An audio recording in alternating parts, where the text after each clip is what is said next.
안녕하십니까? 거짓과 진실입니다. 오늘 이 시간에는 지난번 영상에 이어 두 번째로 두 대통령의 행사 스타일을 비교합니다. 이틀 전인 1월 15일 청와대 영빈관에 기업인 130여 명이 모였습니다. 이재용 삼성전자 부회장, 최태원 SK그룹 회장, 신동빈 롯데그룹 회장, 정혜선 현대자동차 수석부회장, 구광모 LG그룹 회장 등 대한민국 5대 기업의 총수들을 비롯하여 많은 기업 대표들이 참석했습니다. 주요 기업 총수들은 문재인 대통령 주변을 병풍처럼 에워쌌습니다. 이날 행사의 공식 명칭은 2019년 기업인과의 대화였습니다. 그러나 대통령이 대한민국에서 가장 바쁘다는 기업인 130여 명을 청와대로 초빙해 허심탄회한 대화를 갖겠다고 하면서 주어진 시간은 100분이었습니다. 이 100분 동안 130여 명의 기업인이 대통령과 얼마나 많은 대화를 할 수 있었을까요? 게다가 주요 총수들은 대통령의 얼굴을 제대로 볼 수도 없는 위치에 있었습니다. 말 그대로 병풍이었습니다. 그들은 훌륭한 한 폭의 병풍이 되었습니다. 그래서 기업인들은 정작 문재인 대통령에게 이야기할 때는 대통령의 옆모습만 쳐다보아야 했습니다.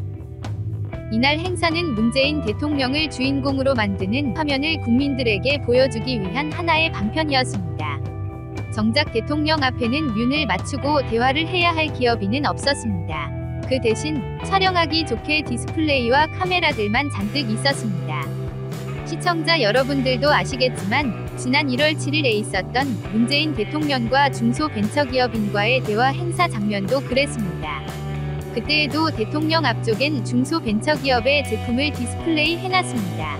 그나마 제품 홍보 효과라도 있었다면 다행이라고 하겠습니다. 문재인 대통령 주변에 대한민국 기업 총수들이 둘러싸고 앉아있는 모습은 행사를 준비하는 청와대 입장에서는 길이길이 남는 사진의 소재거리로는 아주 좋은 장면일 것입니다. 이번 청와대 행사의 경우에도 행사의 진정성보다는 보여주는 비주얼이 얼마나 중요한지를 잘 아는 탁현민 행정관의 탁월한 능력과 그것에 잘 동조해주는 문재인 대통령의 소통이 아닌 쇼통 작품들 중에 하나인 것입니다. 과연 이 행사가 누구를 위한 행사인지 참으로 모호하다고 하겠습니다. 그에 반해 박근혜 대통령은 보여주기식 행사는 무척 싫어하였다고 합니다. 그런 행사는 진정성이 없기 때문입니다. 박근혜 대통령이 평소에 소통이 부족하다는 소리를 들은 것은 가식이 없는 분이었기 때문이며 그것은 박근혜 대통령 나름의 국정 철학이자 소신이었습니다. 박근혜 대통령도 재임 중에 주요 기업 대표들을 청와대에 초대하여 이야기 나눈 적이 여러 차례 있었습니다. 2015년에 있었던 중소기업인과의 대화의 행사 사진만 보더라도 사진을 위한 배치가 아니라 대화를 위한 배치임을 알 수 있습니다. 얼마나 편안하고 자연스러운 좌석 배치입니까? 뿐만 아니라 2013년에 있었던 대기업 회장단 오찬 행사도 그랬고 2015년에 있었던 문화체육 활성화를 위한 기업인 오찬에서도 그랬습니다.